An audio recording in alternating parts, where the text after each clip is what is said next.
Okay, now it's the day of your trial. What's going to happen? You're going to go into the courtroom, you're going to sit down with either yourself if you're unrepresented or with your counsel if you're represented, so will the other side. The judge will then enter the courtroom, the bailiff will tell everybody, please rise. Both parties and counsel will stand up as well as any witnesses or anyone else observing the trial. And the judge will then, after he sits, tell you to be seated. At that point, the judge is going to address the petitioner's attorney first and ask if there's any agreements that have been reached. If there have, you recite those agreements on the record, and the judge will most likely accept them. He has to find that the agreements are fair and equitable if it has to do with debts or property, or that it's in the best interest of the children if it has to do with custody or parenting time or child support.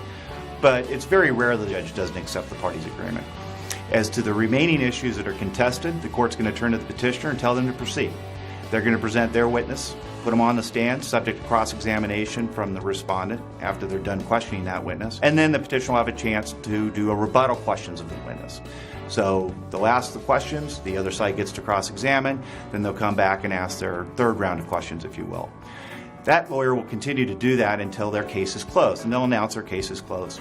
Once they're done presenting all of their evidence, the respondent then gets the chance to start their case. And they do the same thing. The same thing happens with witnesses and producing exhibits or moving them into evidence. When that's done, the court is going to give both parties or their counsel a chance to make an oral argument, to tell the judge why your position is the right position or the fair position or in the children's best interest. Once that's concluded, the case is over at that point, except to the extent that the judge has to make a final ruling. It's very rare that the judge is going to rule right there from the bench, because they just don't want to upset the parties or the witnesses. So they want both parties to leave the courtroom peacefully, and they issue their decision thereafter. Now, a judge has up to 60 days to issue a final decision.